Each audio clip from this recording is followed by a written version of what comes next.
Sudah terlihat belum? Recording in progress. Sudah terlihat belum PPT-nya? Sudah, Bu. Oke. Oke, kita mulai sosialisasi MBKM ini dengan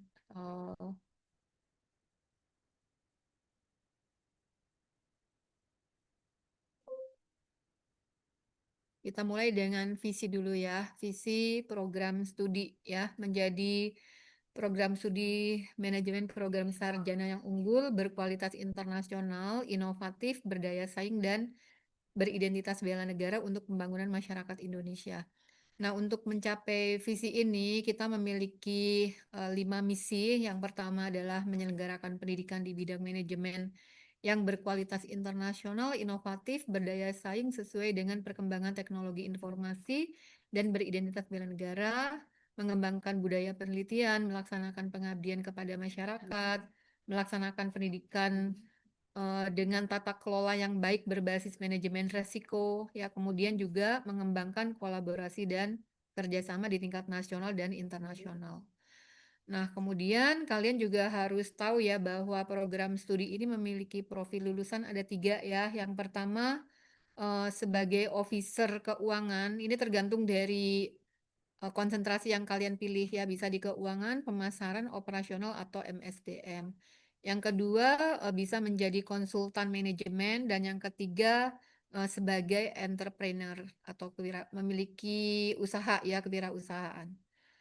Oke, kemudian kita ke sini. Mungkin untuk kalian yang sudah biasa ikut HIMA atau MPM atau BEM ya, kalian sudah, atau organisasi yang lain, organisasi kemahasiswaan yang lain, biasanya kalian membuat proposal ya. Nah, di proposal atau kalian bisa nyebutnya KAK. Nah, itu biasanya harus mencantumkan IKU ya. Jadi kegiatan itu mendukung IKU berapa gitu ya. Nah, biasanya IKU itu ada 8. Nah, untuk mahasiswa itu biasanya di IKU 1 dan IKU 2 ya. Di IKU 1 ini isinya presentasi lulusan S1 dan diploma ya, setahun terakhir yang berhasil mendapatkan pekerjaan atau melanjutkan studi atau menjadi entrepreneur atau menjadi wirausaha. Nah, untuk bisa mencapai IKU 1 itu pastinya banyak kegiatan yang bisa kalian ikuti ya. Salah satunya ikut berorganisasi, kemudian juga bisa mengikuti pelatihan-pelatihan soft skill yang diadakan oleh Prodi atau HIMA melakukan kegiatan pelatihan, workshop, seminar, webinar, company visit, yaitu termasuk kegiatan yang mendukung IKU. Ya. Nah, kemudian untuk yang IKU 1 ini nanti Prodi bisa melihat keberhasilan kalian dari apa? Misalnya dari IPK-nya tinggi atau rendah, mudah nggak mendapatkan pekerjaan setelah lulus, apakah menjadi wirausaha ataukah melanjutkan studi di dalam atau di luar negeri ya. Nah, pastinya untuk bisa berhasil seperti itu, prodi, fakultas, dan universitas itu harus mampu memberikan apa ya, jalan untuk kalian bisa mencapai IKU 1 ini ya. Jadi kalau di prodi itu memberikan bekal untuk IKU 1-nya itu tercapai agar mahasiswa cepat mendapatkan pekerjaan. Untuk dapat pekerjaan yang cepat itu pastinya punya IPK yang baik, punya sertifikasi, terus punya TOEFL gitu ya, dan lain-lain. Oke, kemudian IKU 2 ya. IKU 2 ini presentasi lulusan baik S1, D3, D4, D2 setahun terakhir yang menghabiskan paling tidak 20 SKS di luar kampus atau meraih prestasi minimal tingkat nasional. Nah, ini yang kita lagi tuju tuh di IKU 2-nya ya. IKU 2 ini yang kita di sini garis bawahi adalah 20 SKS di luar kampus. Kalian mau pergi ke luar kampus selama 1 semester ya, entah itu bentuknya magang, studi independen, atau ikut riset, atau kegiatan apapun yang menurut kriteria MBKM, menurut kriteria Kemendikbud itu bisa dikonversi dengan 20 SKS gitu. Nah, jadi di sini dibagi menjadi dua ya. Yang pertama tadi berkegiatan di luar kampus, yang kedua adalah prestasi mahasiswa. Makanya kalian misalkan mengikuti lomba ya tingkat nasional, tingkat internasional itu adalah untuk capaian dari IKU 2 ini. Ya, jadi ada dua kegiatannya di luar kampus. Yang pertama mengikuti program MBKM, yang kedua meraih prestasi. Ya, nah tugas kalian tuh itu tadi ya mengikuti kegiatan-kegiatan yang mendukung di IKU 1 dan IKU 2. Nah, sekarang hari ini kita khusus ke IKU 2 ya karena kalian ingin pergi ke luar kampus terus ingin hasilnya itu outputnya itu dihargai dengan 20 SKS. Nah, gimana nanti supaya bisa dihargai dengan 20 SKS? Nah, ini kegiatan-kegiatan yang bisa diakui atau dikonversi dengan 20 SKS ya. Kalian bisa ikut eh, magang atau praktik industri, kemudian juga ada proyek desa. Proyek desa ini biasanya disukai oleh anak-anak ilmu-ilmu kesehatan ya biasanya ya. Terus pertukaran pelajar, kalau pertukaran pelajar disukai oleh semua semua anak di setiap prodi ya. Pertukaran pelajar itu bisa di dalam negeri, PMM ya mungkin kalian bisa buka webnya Kemendikbud ya di MBKM tapi pilih PMM. PMM ini pertukaran mahasiswa di dalam negeri tapi ya, beda kampus tapi masih di dalam negeri. Misalkan eh, mahasiswa manajemen UPN itu melakukan PMM atau melakukan kuliah di apa namanya Andalas gitu misalnya atau di USU atau di pokoknya di kampus lain gitu ya selain di UPN Jakarta gitu. Nah, ini diperbolehkan ya paling tidak dalam satu semester. Nah, ini banyak dilakukan oleh anak-anak yang misalnya aslinya itu tinggalnya misalkan di Sumatera Barat gitu ya, terus kuliahnya di UPN Jakarta. Nah, kemudian anak itu melakukan pilihan MBKM-nya PMM supaya apa bisa misalkan daftar di Andalas. Jadi nanti selama 6 bulan dia tetap stay di Sumatera Barat, kuliahnya di Andalas, kemudian juga dia tetap dekat sama orang tuanya gitu. Tapi begitu PMM-nya selesai, udah dapat transkrip nilai, maka dia akan kembali lagi ke UPN, ke Jakarta lagi gitu ya. Itu yang PMM. Kalau di keluar negeri itu namanya IISMA ya. Di IISMA itu sama seperti PMM cuman kampusnya itu di luar negeri ya. Kalian boleh pilih kampus yang dituju. Misalkan waktu SMA itu ngefan gitu sama salah satu kampus yang kayak cita-cita mau kuliah di sana tapi nggak kesampaian ternyata gitu keterimanya di UPN. Nah, pada saat kuliah di UPN kalian bisa pilih program IISMA ya. Nah, jika keterima berarti masuk kategori pertukaran pelajar. Nah, ini bisa diikuti oleh semua mahasiswa dari segala jenis prodi ya untuk pertukaran pelajar. Nah, kemudian yang berikutnya adalah penelitian riset ya. Ini bisa misalkan BRIN ya sedang membuka lowongan untuk join riset yang bisa diikuti oleh mahasiswa. Berarti kalian bisa daftar di sini ya di BRIN. Nah, kemudian ada kewirausahaan.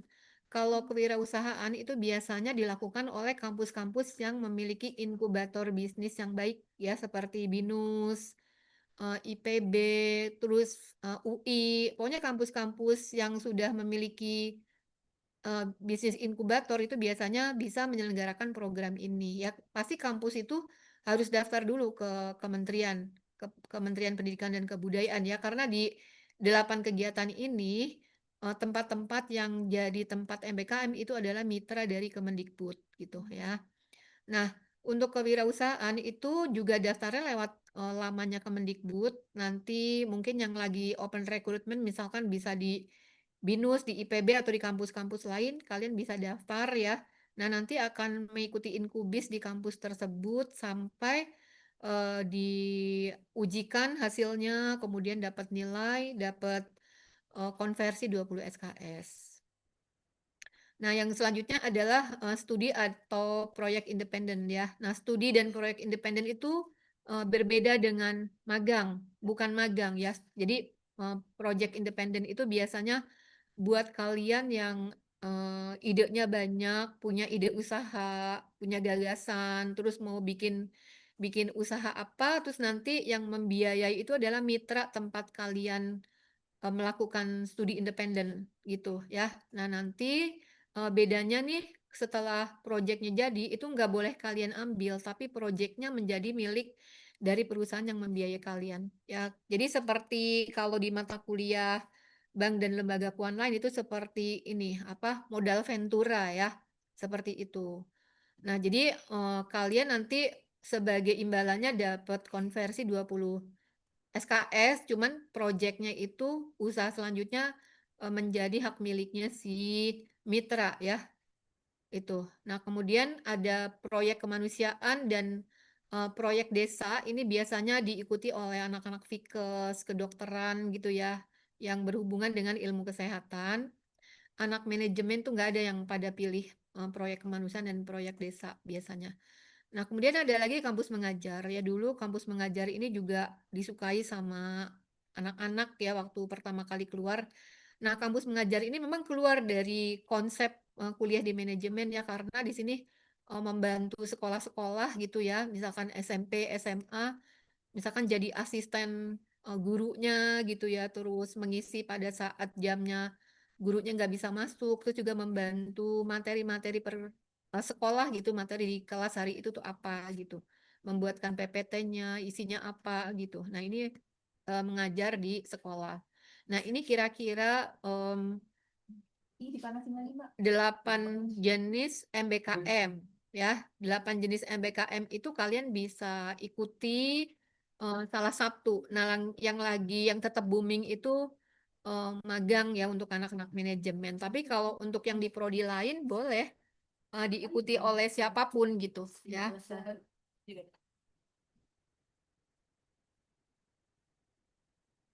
Oke, nah terus yang selanjutnya di sini ada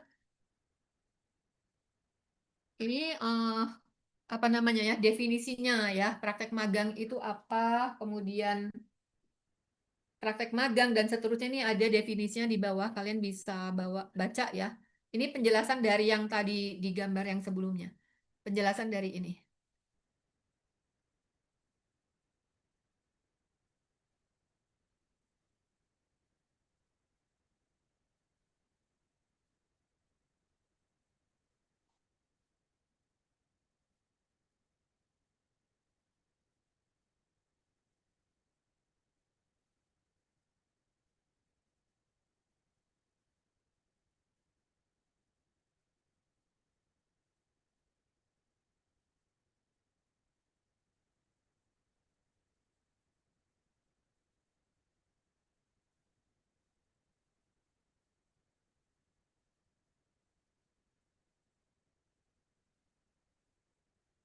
Oke, kita lanjut ke sini ya. Implementasi MBKM semester ganjil 2025-2026 ya.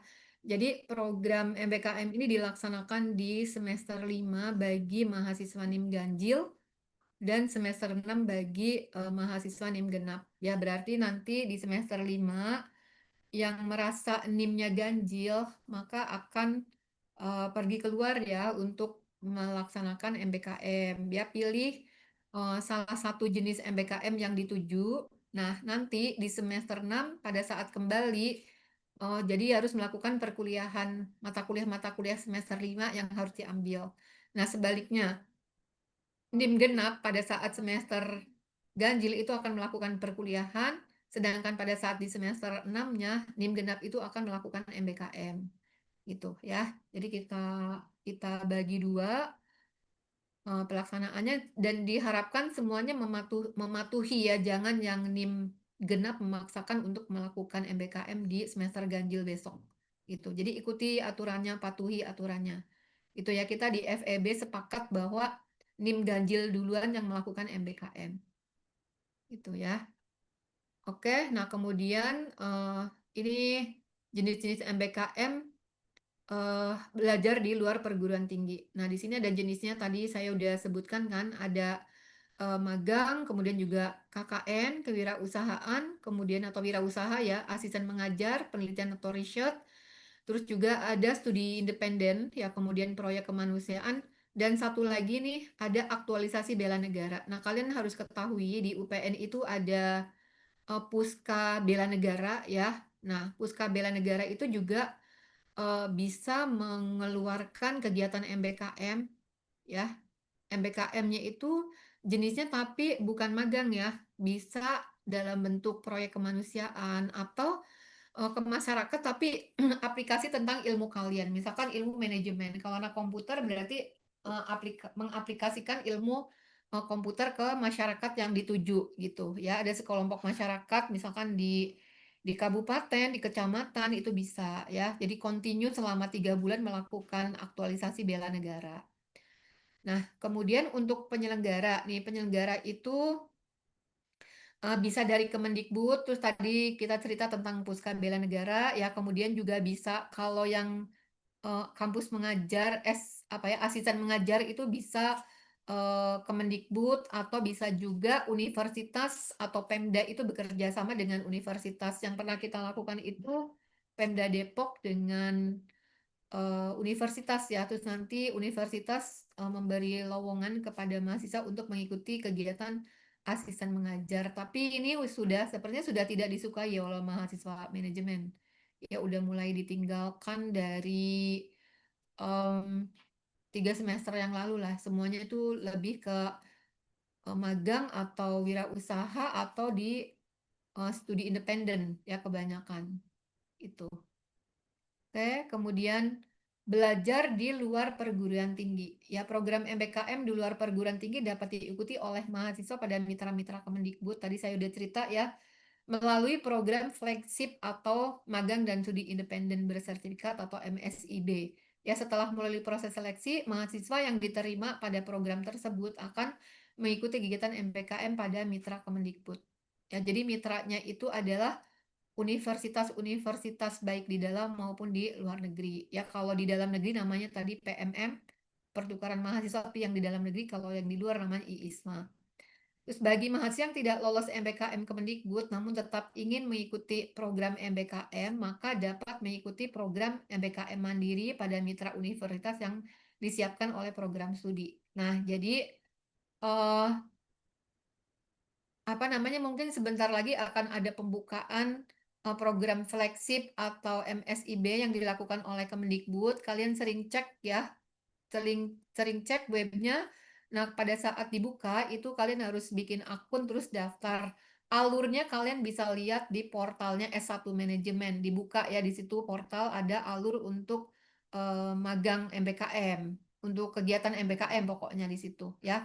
Nah, kalau misalkan udah ngikutin alur itu, prosesnya diikuti semuanya sampai kegiatan itu selesai, diumumin gitu ya sama Kemendikbud, ternyata kalian nggak diterima nih di MSIB. Kalau kalian diterima, berarti ikuti prosesnya yang ada di flowchart-nya di portal manajemen ya. Kalau nggak diterima, itu juga ada alurnya di situ ya. Jadi ya kalau tidak lolos, namun ingin tetap mengikuti program MBKM, maka dapat mengikuti program MBKM Mandiri pada mitra universitas yang telah disiapkan oleh program studi. Universitas, fakultas, program studi itu memiliki mitra-mitra industri ya. Nah, biasanya nanti eh, saya atau program studi akan share mitra mana saja yang membutuhkan. Nah, kemarin saya coba share tuh dari rumah sakit, ya kan? Tapi rumah sakit Permata itu mitranya universitas ya. Tapi ternyata nggak ada yang daftar dari manajemen, yang daftar malah justru dari S1 akuntansi. Ya, jadi kuotanya udah penuh oleh S1 akuntansi, nggak bisa diisi lagi oleh kalian. Ya, padahal itu ada 6 kemarin. Akuntansi 3, manajemen 3. Tapi di manajemen ternyata nggak ada yang mau ambil. Jadi udah diisi oleh prodi lain ya. Oke, kemudian selain itu, eh,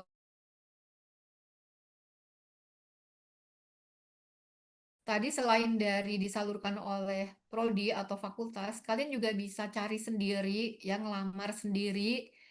Nah, nanti kalau sudah diterima, baru dilaporkan ke program studi gitu ya.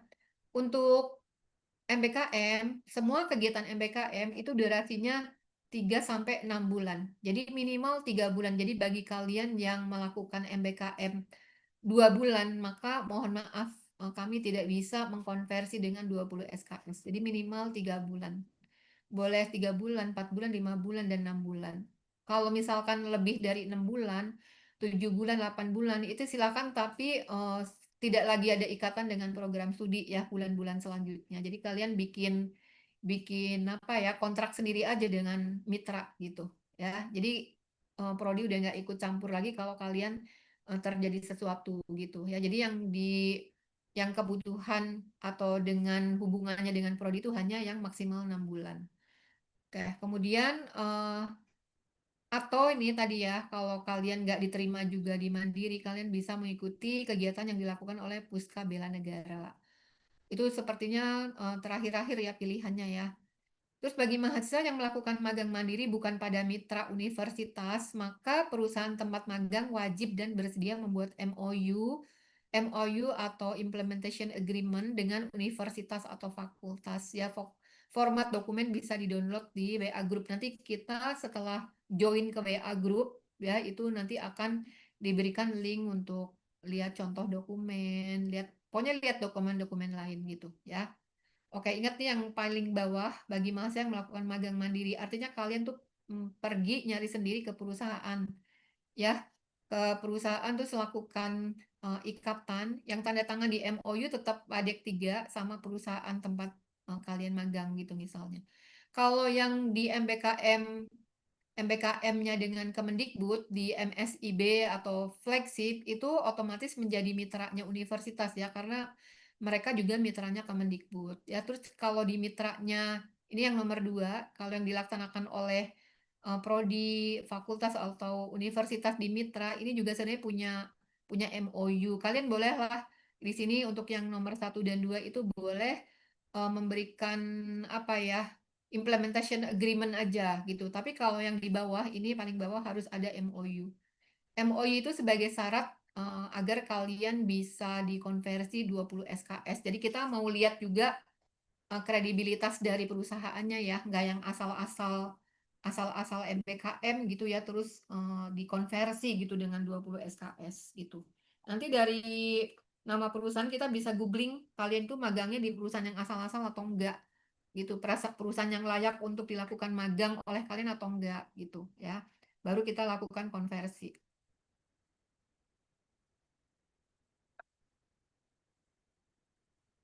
Oke, kemudian program belajar di program studi yang sama di luar perguruan tinggi di dalam negeri. Ini tadi yang cerita tentang PMM ya. PMM bisa diikuti melalui flagship atau MSIB ya, atau bisa dilakukan eh, lewat prodi ya. Nanti prodi akan menyalurkan kalian ke mitranya universitas yang ada di dalam negeri. Misalnya mitranya Universitas Udayana. Jadi kalian boleh kuliah selama 1 semester di Bali ya, di Udayana. Atau anak Udayana melakukan kuliah selama 1 semester di Prodi Manajemen UPN gitu ya. Oke, kemudian ini nama universitas yang mitranya PMM ya, PMM Prodi itu di sini. Oke, terus di sini eh, program belajar di program studi yang berbeda di luar perguruan tinggi. Ini ada tadi saya jelaskan IISMA ya. Selain IISMA bisa juga di mitra universitas di luar negeri, mitranya universitas atau mitranya fakultas ya, misalkan di Walailak, di Taksin, di UNIKIL gitu, kalian bisa selama 1 semester kalian kuliah di sini ya. Atau mungkin kalian mengikuti summer course, cuman summer course ini karena waktunya cuma 2 minggu, ini bisa dikonversi hanya dengan 6 SKS, bukan kategori yang 20 SKS ya. Nah, kemudian juga atau bisa dengan student exchange. Ya, student exchange ini biasanya dikonversi dengan mata kuliah yang mirip-mirip di program studi. Kan biasanya mata kuliah itu dengan prodi yang dituju nggak sama plek gitu ya, tapi nanti konversinya mata kuliahnya yang mirip-mirip dengan mata kuliah yang ada di prodi. Jadi misalkan mata kuliahnya di universitas yang dituju misalkan strategic marketing gitu misalkan. Nah, di sini tuh nggak ada strategic marketing di UPN. Nah, berarti nanti dikonversi di UPN itu dengan mata kuliah yang mendekati dengan materi perkuliahan strategic marketing. Oke, nah ini daftar nama universitas yang bukan MSIB ya, Pakai itu juga tuh. bukan yang apa namanya flagship atau MSIB. Jadi ini mitranya universitas yang mandiri ya. Kagum ya.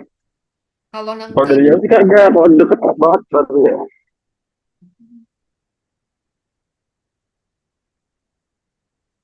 kalau nanti kalian mau mengikuti kegiatan student exchange ya atau yang model-model ISMA tapi bukan dari Kemendikbud dari universitas ini boleh di salah satu yang ditawarkan atau kalian pengen banget kuliah di Malaysia gitu di UNIKL.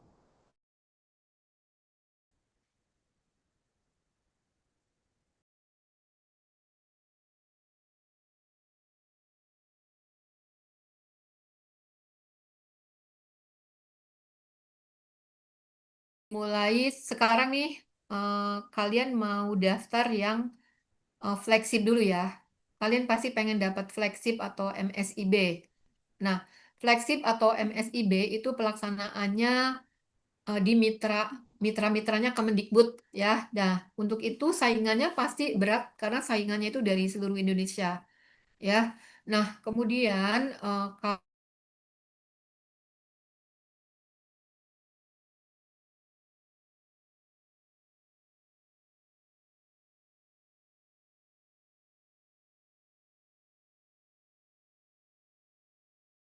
ketentuan yang berlaku di mitra tersebut gitu ya. Pokoknya kalian buka, download lah portalnya manajemen, buka portal manajemen di situ ada alur bagaimana untuk proses MBKM gitu ya. Nah, kemudian bagi yang tidak bisa atau tidak diterima di MSIB, maka kalian bisa ada satu lagi namanya tuh namanya itu Magenta. Kalian pernah dengar nggak? Magenta itu saya nyatet nggak ya di sini coba. Oh, ternyata saya nggak masukkan ke sini nih. PPT-nya kurang satu.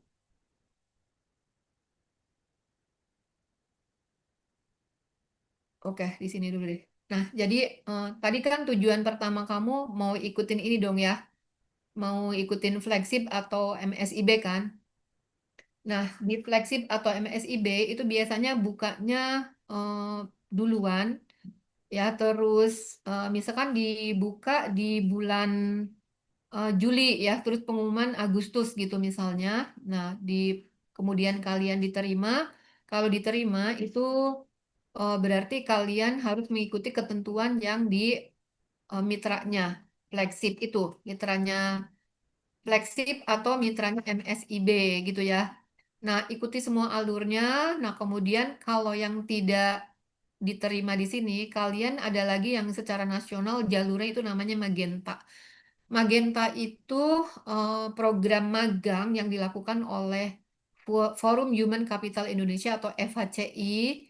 Ya, di FHCI itu juga nanti kalian harus buat akun juga, buat daftar.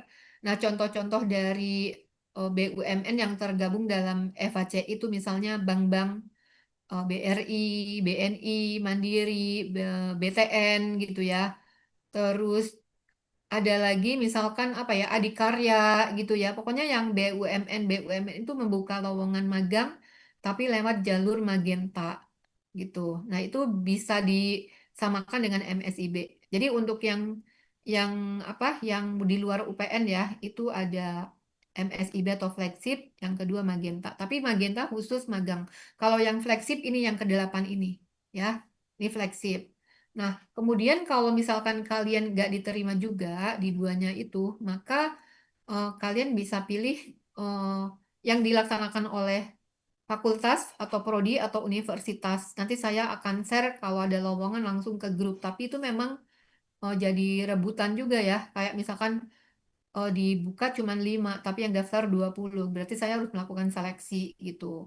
Nah, kemudian kalau nggak bisa juga, maka kalian bisa melakukannya sendiri, daftar sendiri ya. Tapi ingat perusahaannya itu juga perusahaan yang jangan jangan asal-asalan, jangan perusahaan kecil, jangan berprinsip yang penting asal magang terus dikonversi 20 SKS jangan ya, karena nanti kita juga akan cek perusahaannya perusahaan besar atau kecil skalanya seperti apa gitu. Jadi jangan asal-asalan terus kayak udah panik asal-asal ternyata pas di dicek perusahaannya nggak layak gitu untuk dilakukan magang gitu misalnya ya gitu.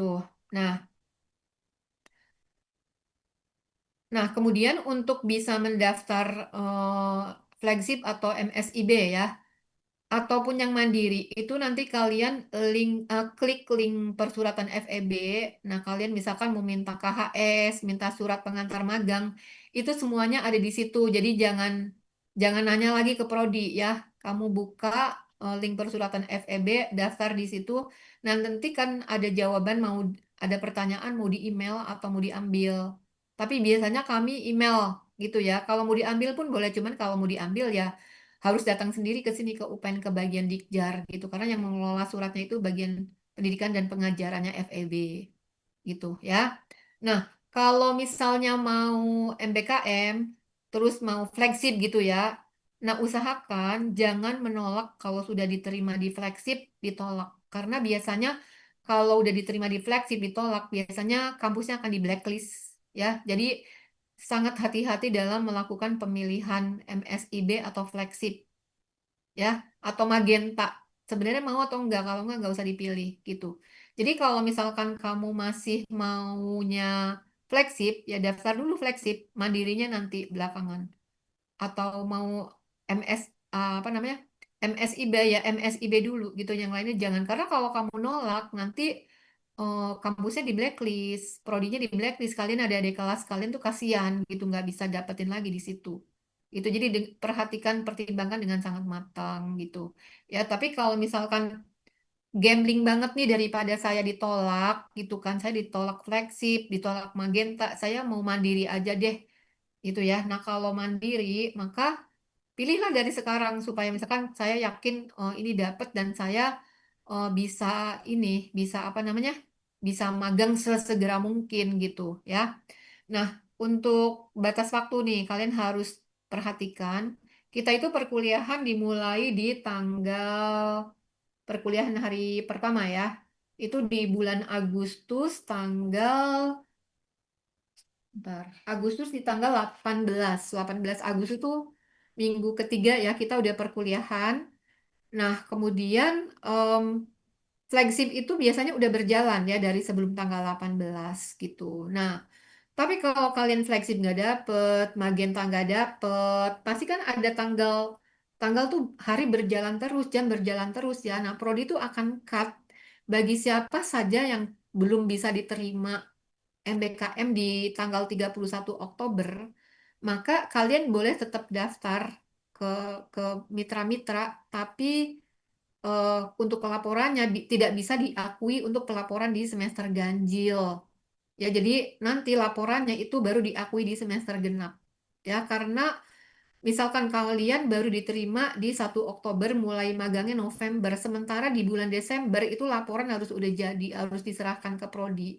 Nah, prodi nggak bisa anulir itu. Masa magang baru 1 bulan udah diakui. Ya, kriterianya magangnya itu kan atau MBKM itu kan 3 sampai 6 bulan. Paling tidak ya sampai dengan pengumpulan pengumpulan laporan di bulan Desember ya paling nggak di tanggal 1 Desember atau 8 Desember atau 15 Desember itu memang udah kelar semua udah selesai selesai magangnya nggak ada lagi apa ya istilahnya belum Bu masih magang masih 2 bulan lagi oh nggak bisa masuk kriteria gitu nah makanya saya dari awal eh, mengingatkan ke kalian kalian mau MBKM yang bisa dikonversi dengan 20 SKS atau mau cari uang gitu. Kalau mau cari uang, terus kalian akhirnya menolak yang tidak ada bayarannya sampai 31 Oktober kalian nggak dapet juga, ya udah korbanlah 1 semester ya. Karena selama semester ganjil kalian dianggap nggak ngapa-ngapain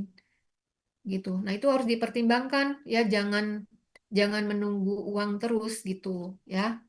Makanya kemarin saya share untuk rumah sakit ternyata nggak ada yang mau ngambil gitu ya. Udah berarti udah saya close, udah saya kasih ke Wadik laporan ke Wadik 3 juga bahwa S1 manajemen tidak ada yang ngambil porsi di Rumah Sakit Permata gitu. Oke, kemudian kita ke sini. Nah, nanti jadi langkah pertama ya di di awal awal semester itu Prodi akan membuat grup WA, ya. Di grup WA itu ada PIC namanya Pak Aji. Pak Aji itu yang akan meng, mengapa ya mengurusi masalah MBKM ini di prodi ini gitu ya. Nah, di situ ada WA group. Kalau udah terima nanti join ke WA group, terus nanti ada link untuk daftar nama-nama yang sudah diterima MBKM. Entah itu MBKM flagship atau Magenta ataupun Mandiri ataupun eh, Puska Bela Negara, apapun jenisnya masukin ke situ daftar. Kenapa?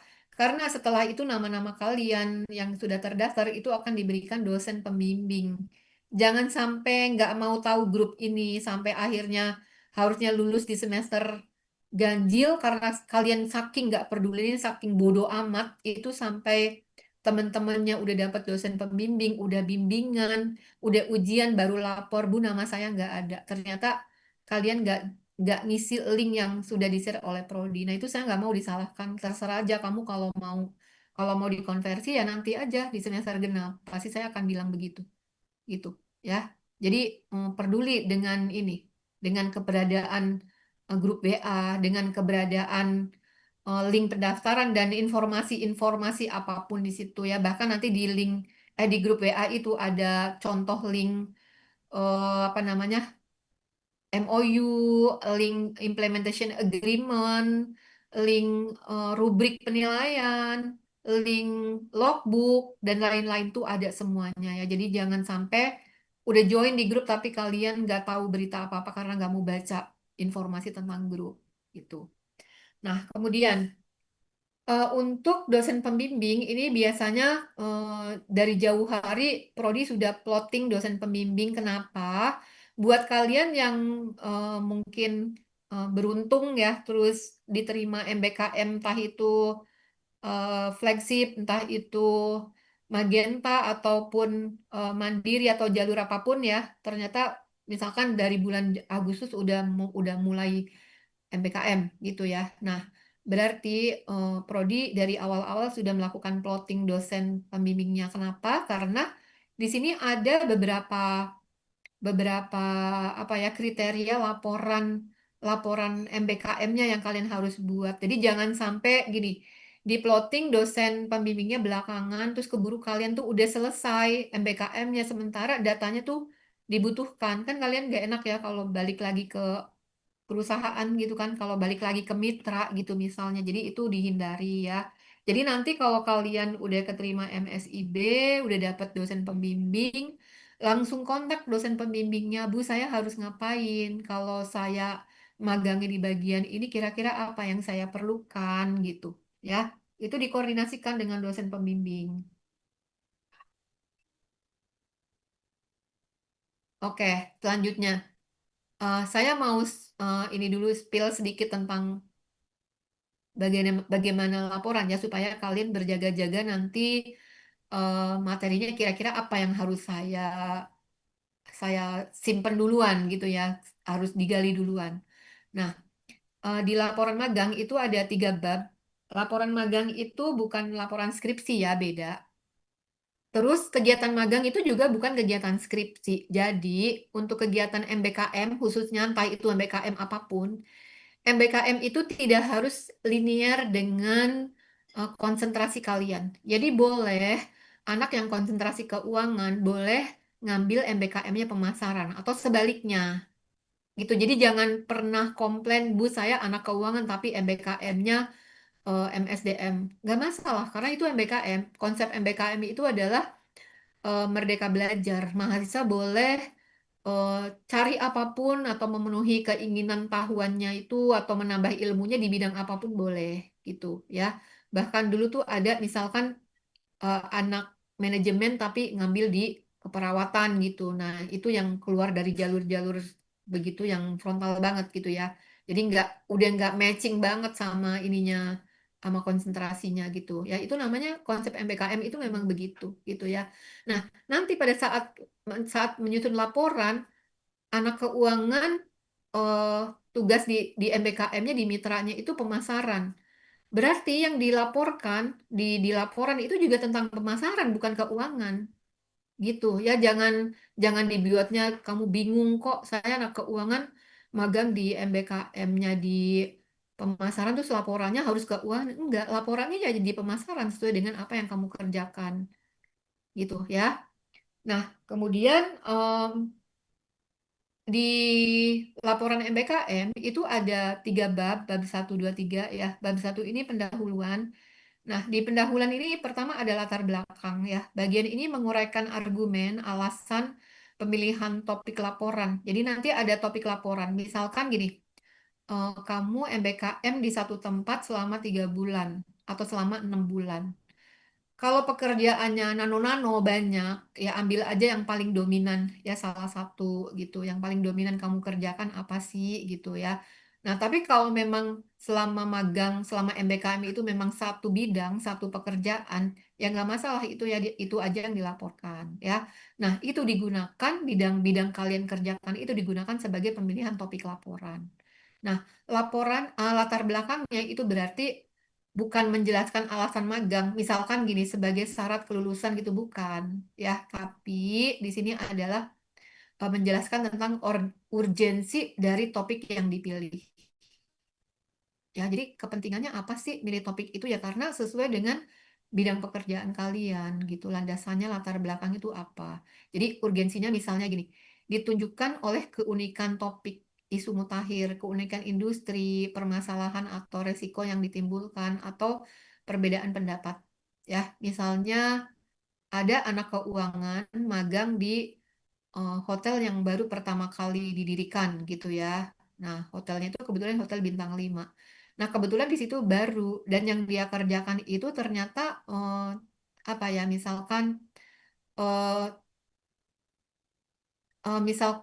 manajemen tentang penyimpanan barang-barang atau penyimpanan. Dia kan punya ATK gitu ya. Terus punya perlengkapan seperti selimut, bantal gitu ya. Nah, itu menurut dia tuh hal baru yang selama ini saya taunya keuangan, Bu. Ternyata tuh ada loh apa namanya? Saluran distribusi untuk kebutuhan hotel tuh begini gitu. Nah, itu boleh. Nah, dia berarti ngambil topiknya yang tentang pekerjaan yang dikerjakan itu. Jangan ngambil topik keuangannya karena kalian pasti nggak disuruh ngerjain keuangan itu ya. Nah, mungkin juga anak pemasaran eh, magangnya itu di perusahaan pelayaran. Nah, di situ tuh masalah tentang tiketing gitu ya. Di tiketing itu dia ngelihat bahwa kok berantakan banget ya gitu ya, berantakan banget antara orang yang baru tiket, yang udah beli tiket, terus antara yang pesen udah lama gitu misalnya. Ini berantakan banget.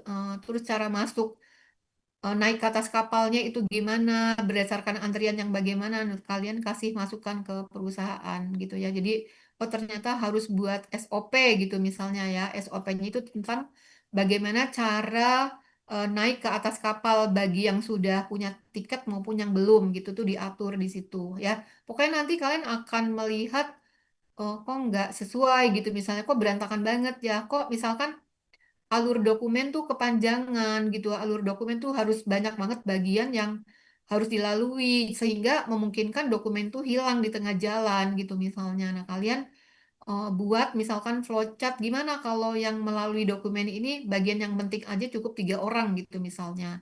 Nah, itu kalian bisa masukkan ke situ ya. Jadi macam-macam nanti yang kalian temui di tempat MBKM-nya. Nah, terus tujuan pelaksanaan. Tujuan pelaksanaan ini biasanya untuk menjelaskan secara spesifik mengenai hal-hal yang ingin dicapai, kegiatan yang hendak diamati dan dianalisa dan dievaluasi selama kegiatan MBKM gitu ya.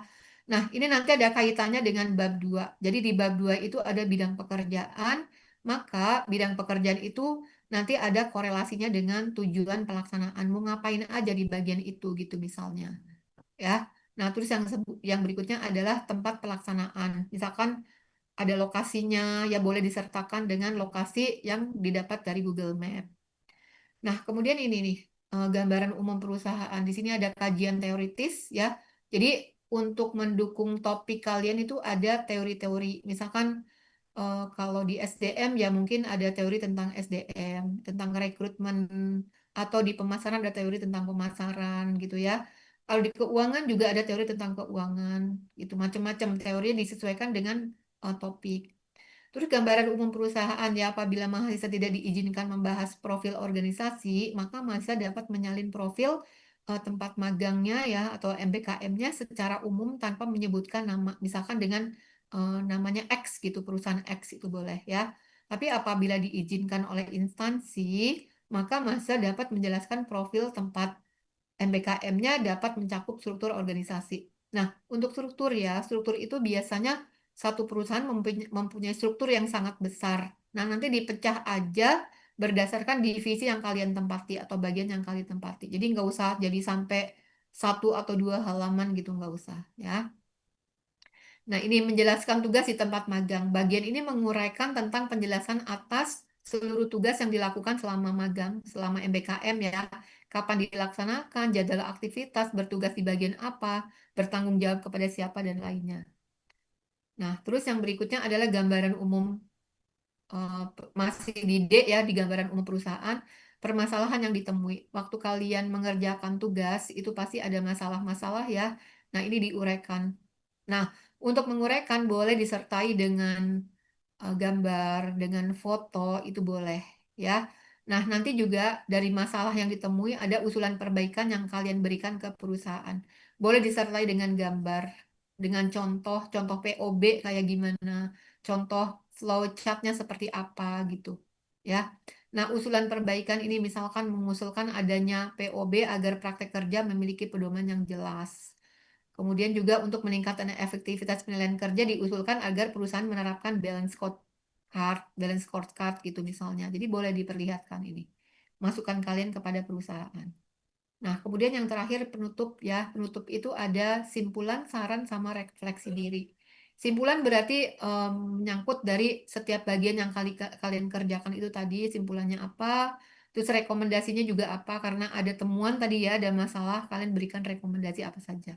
Dan yang terakhir ini penting refleksi diri dari kegiatan MBKM kalian mendapatkan manfaat aja, mendapatkan manfaat apa aja.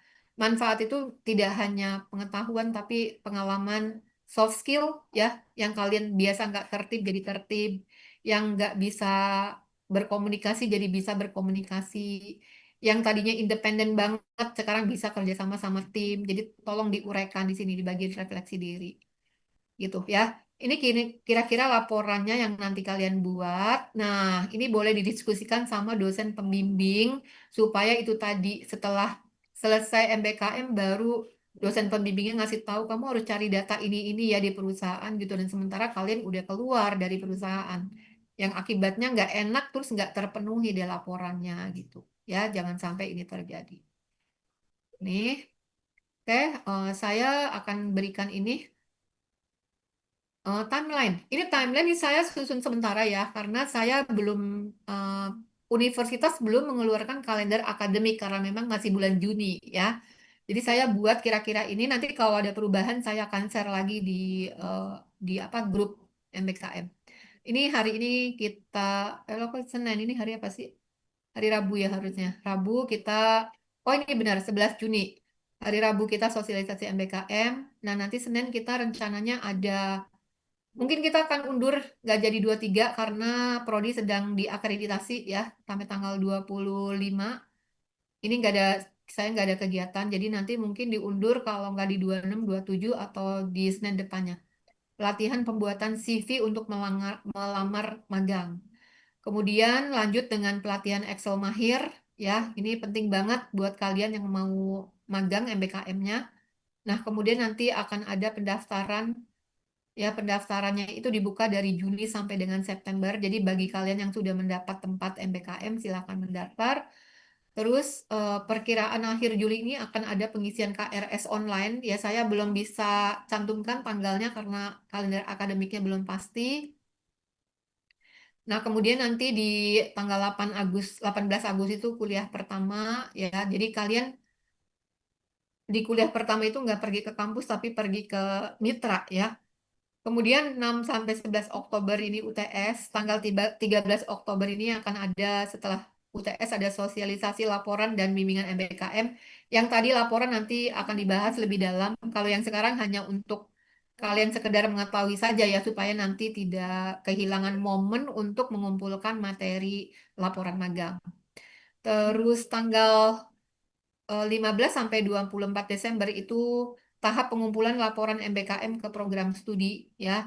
Nah, jadi nanti nilai ya, nilai MBKM itu kalian dapatkan dari mitra dan dari dosen pembimbing. Dosen pembimbing, dosen pembimbing biasanya untuk meyakinkan nilai kalian itu akan melakukan ujian.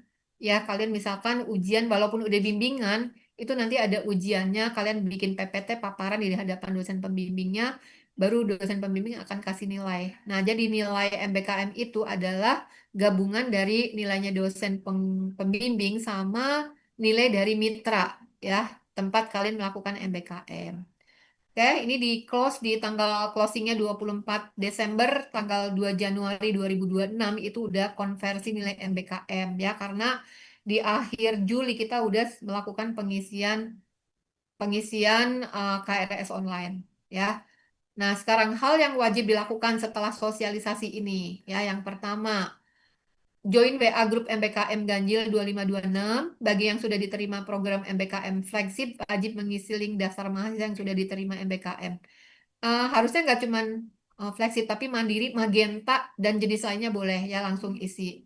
Terus ikuti terus informasi di WA Grup MBKM, ikuti pelatihan dan sosialisasi yang diadakan oleh Prodi, ikuti timeline yang sudah ditetapkan oleh Prodi, lakukan bimbingan menyusun laporan MBKM sesegera mungkin, kemudian juga patuhi etika menghubungi dosen dan etika bimbingan.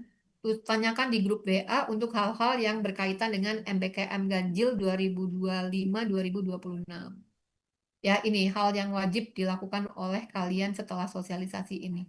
Jangan sampai nggak tahu informasi gitu ya, padahal udah diinformasikan. Gitu.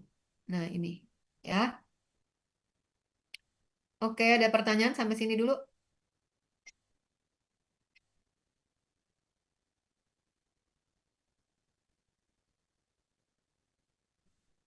Ada pertanyaan?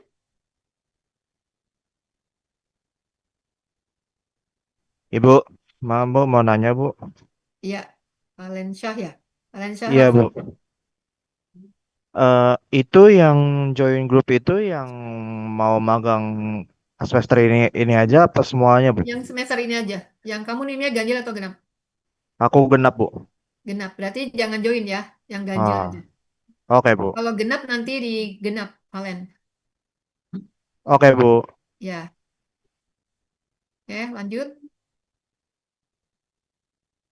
Buka portalnya manajemen ya. Kalian download alur untuk kegiatan MBKM, baik yang diterima di Flagship maupun yang di Magenta ataupun yang mandiri.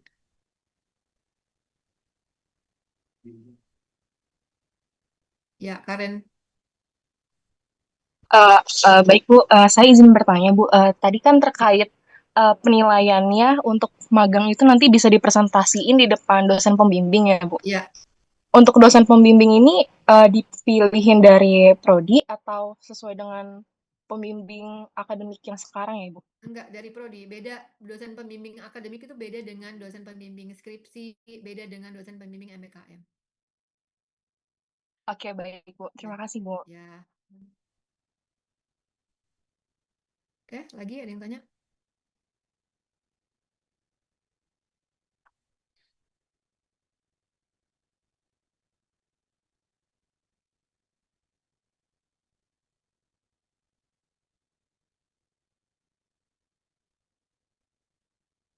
Kalian bisa download ya buku pedoman MBKM. Saya mau share dulu sebentar.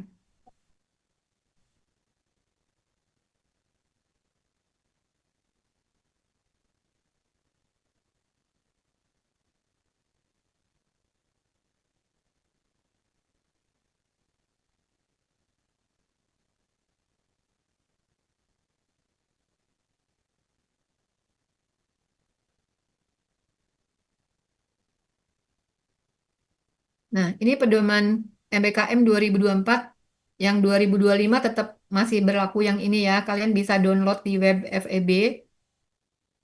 Ini pedomannya.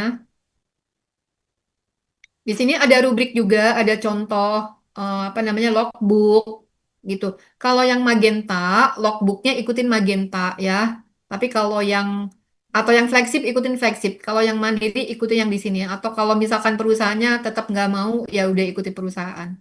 Ya di sini udah ada pendahuluan ya, kemudian tujuan.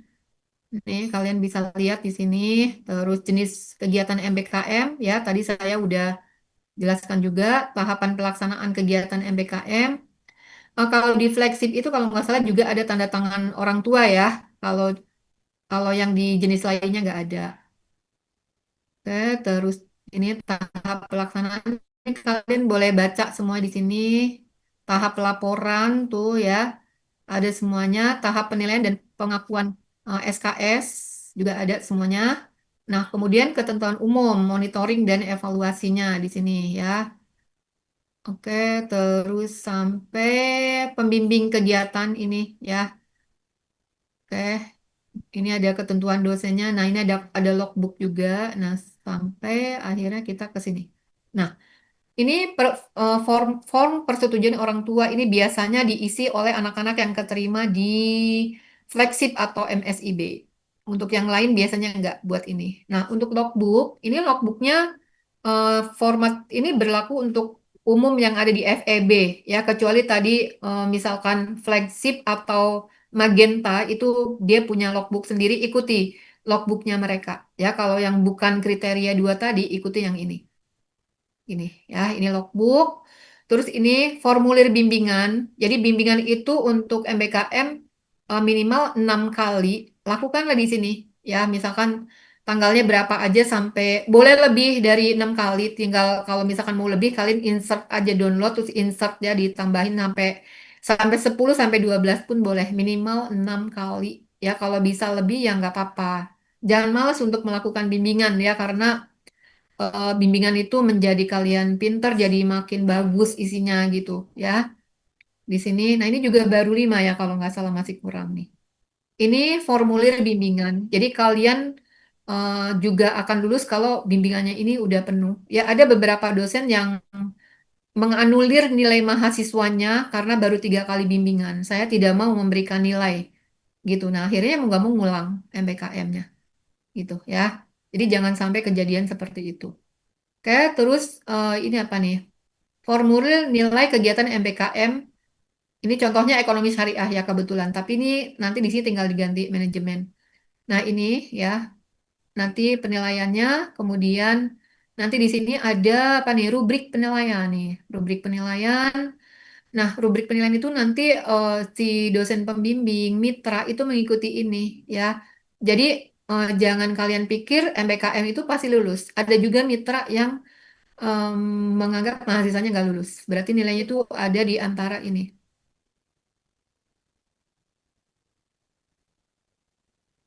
Ini ya. Oke, terus lembar penilaian kegiatan MBKM oleh dosen pembimbing. Nah, di sini ya oleh dosen pembimbingnya juga ada ininya, ada rubriknya. Kalian pelajari rubriknya nih. Jadi kalau kalian mempelajari rubrik ini, artinya kalian harus menekankan di sini di poin-poin ini yang bagus-bagus ya. Misalkan di sini di poin 1 tuh apa sih yang ditekankan?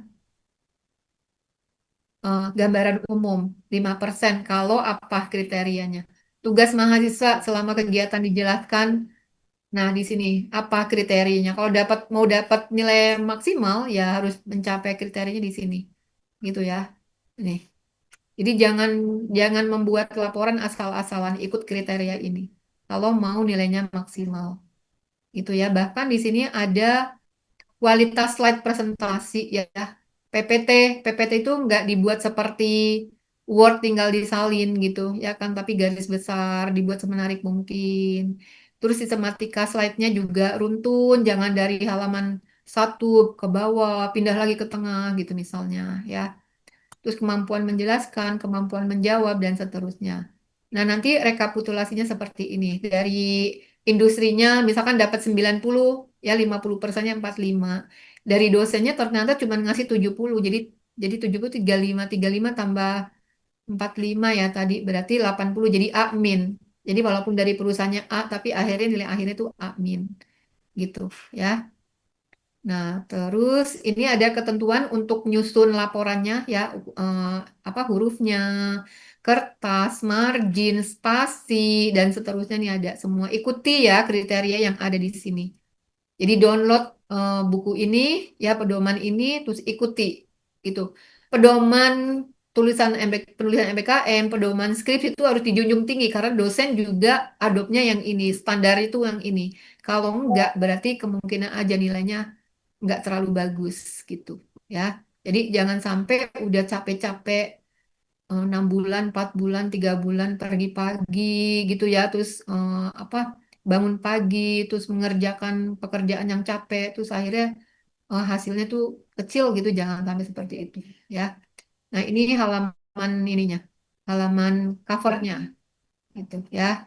Terus ini halaman pengesahan, biasanya setelah cover ada pengesahan, nanti dijelaskan lagi setelah proses tahap penyusunan laporan. Jadi akan ada sosialisasi lagi.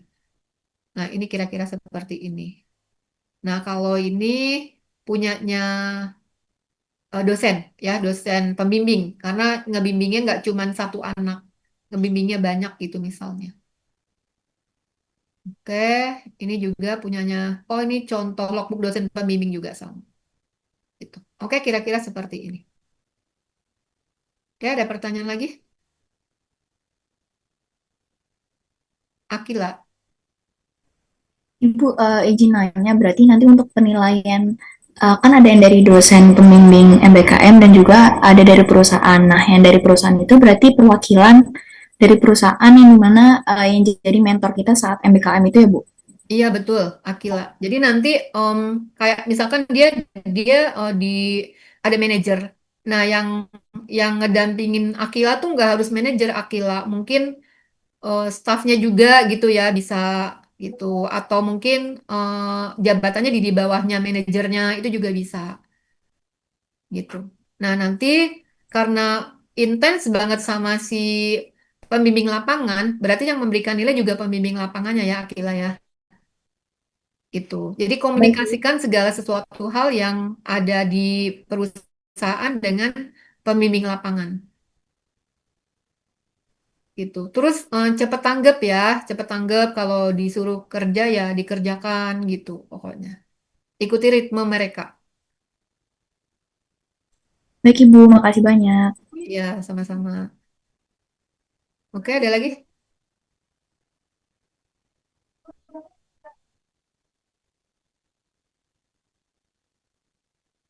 Oke, saya mau share untuk yang NIM genap. Sebenarnya NIM ganjil juga sama ya nanti ya.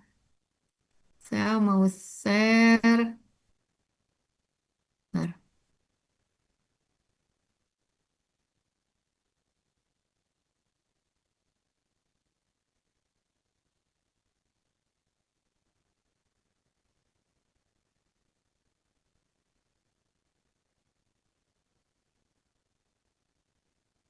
Udah kelihatan belum? Udah kelihatan Ibu. Sudah terlihat ya. Oke, ini kurikulum kalian ya. Ini kurikulum kalian. Sebentar. Ini kurikulum kalian eh, untuk angkatan 2023 ya. Kalian sudah posisinya itu sekarang ada di semester 4 mau ke semester 5 kan ya. Nah, di semester 5 itu ini ada di sini yang warnanya ini. Kelihatan nggak? Ini di kursor saya. Kelihatan, Ibu. Ya, warnanya itu agak kuning-kuning tapi kuning muda apa ya bilangnya ini. Broken juga bukan ya. Nah, kalian itu nanti ada di sini metodologi penelitian. Nah, ini karena yang akan tempuh tuh anak yang NIM genap dulu ya. Nanti saya nggak akan menjelaskan lagi. Nah, di sini di NIM genap karena NIM ganjil tuh akan pergi keluar kampus melakukan MBKM. Nah, untuk NIM genap ini akan kuliah di sini. Nah, kemudian di semester 5 itu ada mata kuliah metodologi penelitian, bisnis internasional, manajemen strategik. Terus kalian akan pilih sesuai dengan kemarin saya udah share untuk pooling kalian mau ke konsentrasi mana ya. Kalau kamu yang pilih konsentrasi keuangan, maka akan mengikuti kuliah manajemen keuangan internasional. Untuk yang pemasaran berarti akan mengikuti mata kuliah riset dan analisis pemasaran. Untuk manajemen kinerja dan kompensasi itu untuk anak-anak MSDM dan manajemen logistik itu untuk anak-anak manajemen operasional. Itu ya. Nah, kemudian untuk yang selanjutnya ada mata kuliah analisis data sama hukum bisnis ya. Ini analisis data, hukum bisnis ini masing-masing 2 SKS, sistem informasi manajemen ini 3 SKS. Nah, untuk teori pengambilan keputusan itu nanti kalian akan dikonversi dengan apa ya?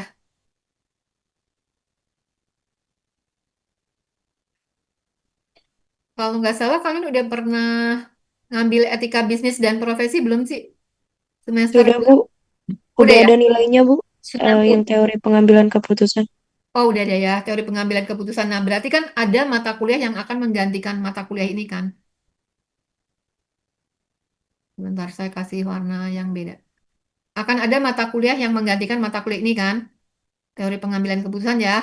Nah, itu nanti eh, saya akan tukar dengan mata kuliah yang ada di semester 7 ya. Di semester 7 itu ini, ini seminar. Seminar tapi ikuti sesuai dengan konsentrasinya tadi. Ada linearitas dengan yang mata kuliah di atas. Oke, jelas nggak?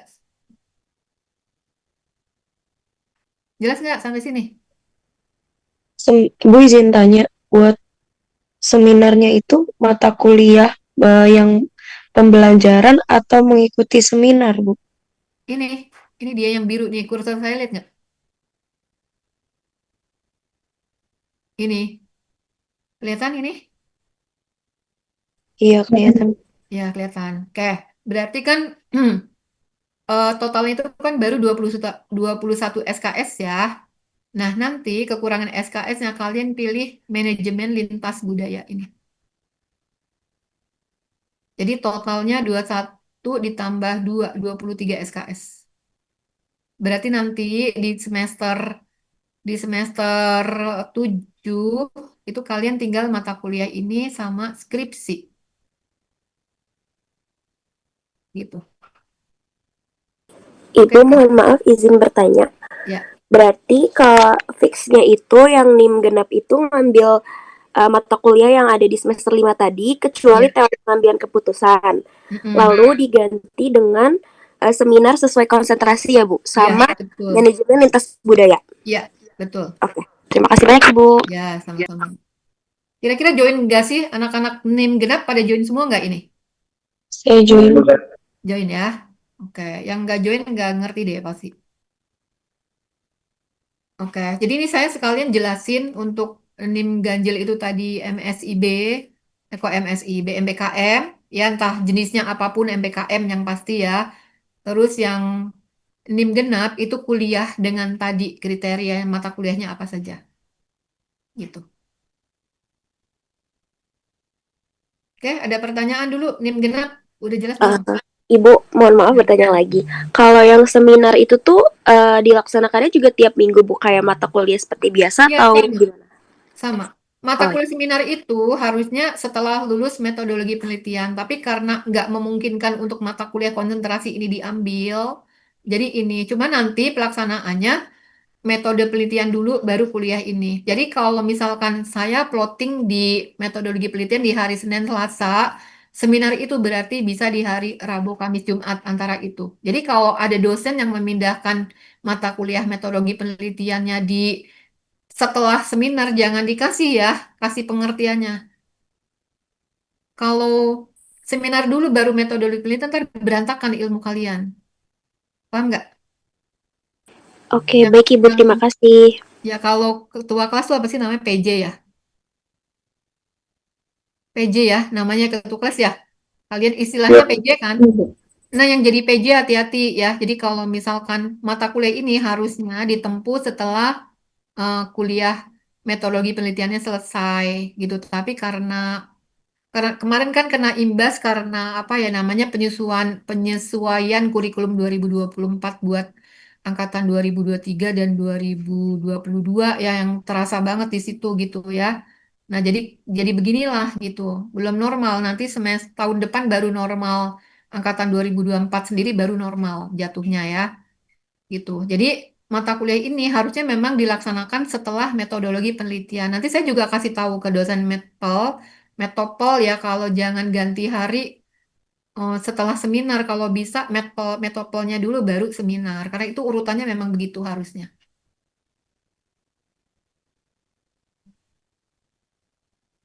Oke, jelas NIM genap yang mau kuliah jelas ya. Jelas.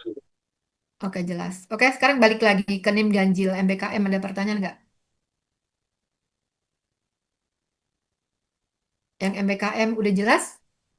Em, tanyakan tentang MBKM di grup angkatan 2023 dulu ya. Nanti kalau udah ada grup MBKM-nya, tanyakan di grup MBKM. Gitu. Ada nggak sih yang udah keterima MBKM Mandiri? Siapa? Ada nggak? Siapa yang sudah dapat MBKM Mandiri? Belum ada ya?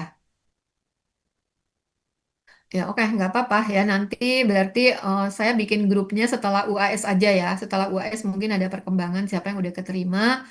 Yang sudah keterima nggak harus ke MSIB duluan ya. Yang di Mandiri udah keterima juga nggak apa-apa. Langsung daftar. Langsung isi link data yang diterima MBKM juga gitu nggak masalah. Ibu izin bertanya boleh nggak Bu? Boleh. Terima kasih Bu kesempatannya. Jadi tadi kan kita harus targetin salah satunya ya berarti Bu nggak bisa kayak mencoba kedua-duanya misal tadi Magenta ataupun MSIB ya Bu. Ya. Artinya kalau misalnya yang sudah berjalan Magenta terlebih dahulu dan sudah ditutup Juni ini itu udah nggak bisa mengikuti MSIB gitu ya Bu? Enggak, kalian boleh daftar semuanya pun boleh. Angelita, kamu mau daftar MSIB daftar, Magenta daftar, Mandiri daftar, itu boleh. Itu hak kamu. Cuman yang kamu harus pertimbangkan adalah nanti pada saat kamu kamu udah lagi daftar semuanya, terus apa namanya, udah wawancara di Mandiri, tiba-tiba terus keterima di MSIB gitu. Terus di Mandirinya juga sebenarnya udah mau tanda tangan kontrak, itu yang kalian jadi bingung. Mau mutusin di apa namanya MSIB nanti di blacklist kampusnya kayak kamu SBM aja gitu ya kan, terus mau Iya Bu. diterima di Mandiri nggak enak. Jadi ada pengalaman tuh kemarin gini nih, jadi eh, fakultas itu kan mitranya Kementerian Keuangan, ini anak udah daftar di Kementerian Keuangan, dia daftar lagi di Blibli, tapi di Blibli itu mandiri juga gitu ya, bukan lewat jalur MSIB atau jalur ini atau jalur Magenta gitu. Nah, ternyata di Kementerian Keuangan kan dari fakultas sudah dikirim dong namanya gitu ya. Kenapa dia daftar lagi ke Blibli? Di Blibli diterima juga. Tanda tanganlah kontrak di Blibli. Keuangan Kemenku marah dong, ya kan? Di-delete sama Kemenkyu. Nah, terus dipanggil sama Pak Bu Wadek 3 kan. Kenapa kok kamu begini ke mitra? Kan dari awal udah dikasih tahu. Terus karena takut anaknya, dibatalin juga lah yang dibeli-beli. Akhirnya nggak dapat dua-duanya. Nah, jadi harus pakai pertimbangan yang dewasa lah, jangan egois kayak gitu. Kira-kira tuh saya mau yang mana? Bingung memang gitu kayak kalian ke daftar kuliah aja gitu. Ya, tapi harus dengan pertimbangan. Harus harus saya harus pilih yang mana ya gitu. Dari sekarang. Kalau misalkan mantep di MSIB terus sampai ada pengumuman baru daftar ke Mandiri, ya oke lah gitu. Tapi kadang MSIB juga kayak yang semester kemarin itu nggak menentu ya, kayak mau dihapus terus enggak. Tapi kayaknya sekarang buka lagi kan, gitu. Tapi belum ada pengumuman ya. Nanti biasanya untuk MSIB itu eh, UPN bekerja sama Kemendikbud itu akan melakukan sosialisasi diikuti oleh seluruh mahasiswa UPN. Terus nanti UPN juga melakukan sosialisasi sendiri untuk anak-anak UPN juga. Kalau prodi ini saya udah duluan, ya biasanya habis habis univ tuh baru saya gitu. Tapi ini saya duluan karena supaya kalian nggak bertanya-tanya karena banyak banget japri yang ke saya jadi jawab satu-satu gitu ya. Mendingan saya kumpulin aja, begini loh ceritanya gitu. Begitu ya, Angelita. Baik Ibu, terima kasih Bu. Ya, oke, ada lagi? Udah jelas?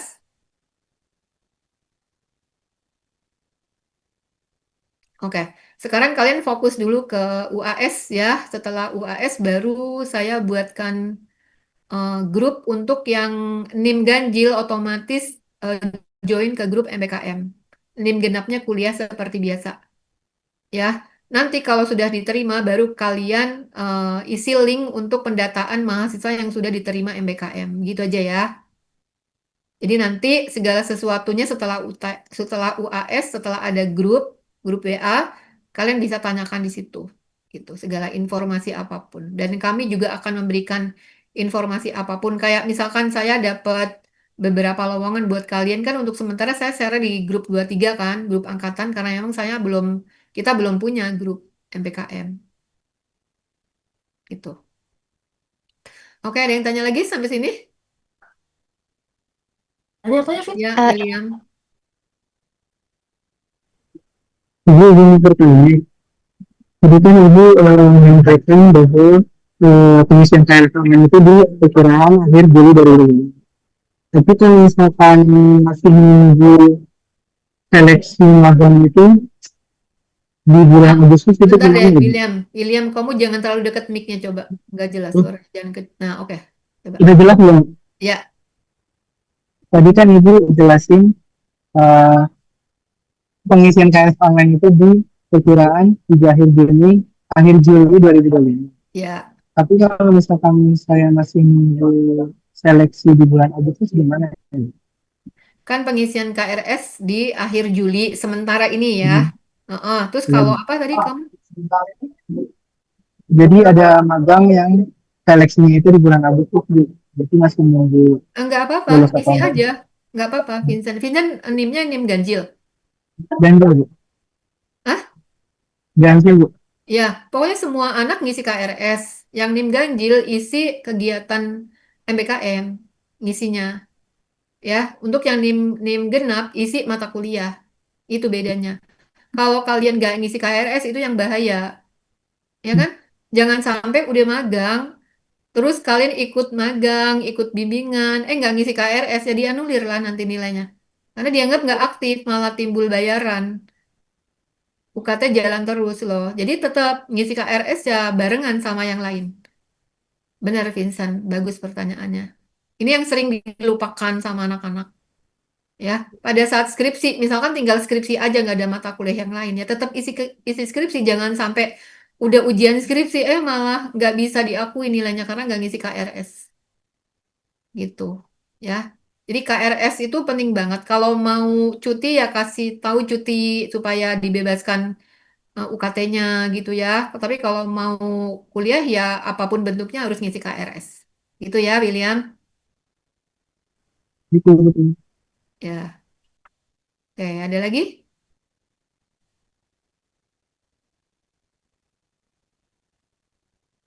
Udah cukup?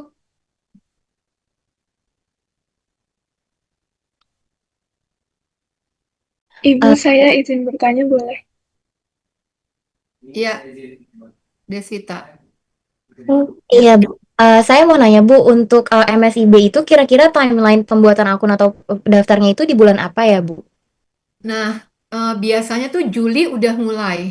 Biasanya ya yang tahun-tahun lalu. Jadi Deswita harus sering-sering lihat akunnya Kemendikbud ya, akunnya websitenya.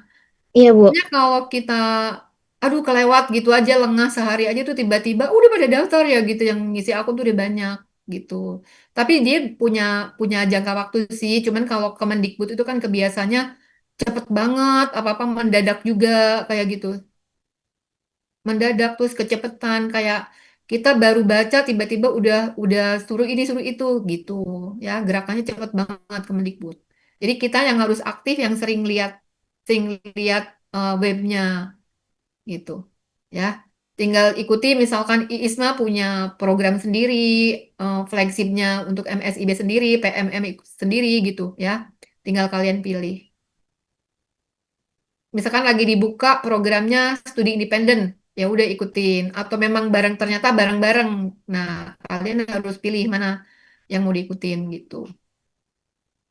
Itu ya. Oke, Bu. Terima kasih, Bu. Ya, sama-sama. Ibu, mohon maaf, saya juga izin menyampaikan kalau saya dan Faiz sudah membuat grup khusus untuk NIM ganjil dan NIM genap. Jadi saya mohon izin untuk invite Ibu juga ya, Bu, ke dalam grupnya. Di NIM ganjil. Iya. NIM genap sepertinya nggak usah. NIM genap nanti aja. Oke, baik, Ibu. Karena NIM genap tuh masih kuliah. Nanti saya share informasi kuliahnya tetap di grup angkatan 23 ya. Itu khusus yang itu boleh join aja yang itu. Ya boleh di-share, saya boleh invite, Pak Aji juga boleh di-invite gitu. Biar lebih cepat gitu ya. Makasih ya udah dibuatin ya. Oke, baik, Ibu. Oke, share aja di angkatan 23, otomatis yang NIM ganjil join ke situ. Oke, ada lagi?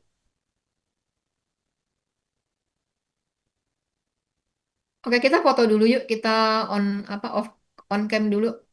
Foto buat dokumentasi on cam dulu. Bentar, Mbak. Iya, Bu, siap. Iya, ya. Oke, Mas. Izin teman-teman untuk on cam terlebih dahulu ya.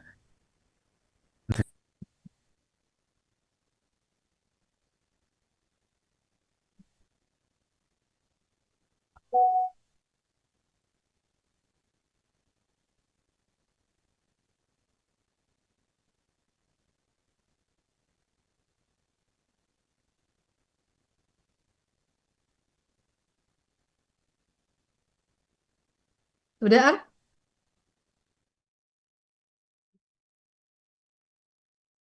Baik, mohon izin teman-teman.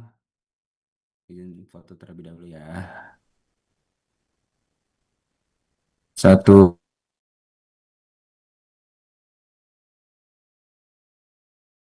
satu, Desvita itu sama siapa itu? Ada yang nyempil satu. satu, dua, tiga. Tahan sekali lagi. Satu, dua, tiga. Ya, oke. Terima kasih teman-teman dan Bu Ida. Ya, oke.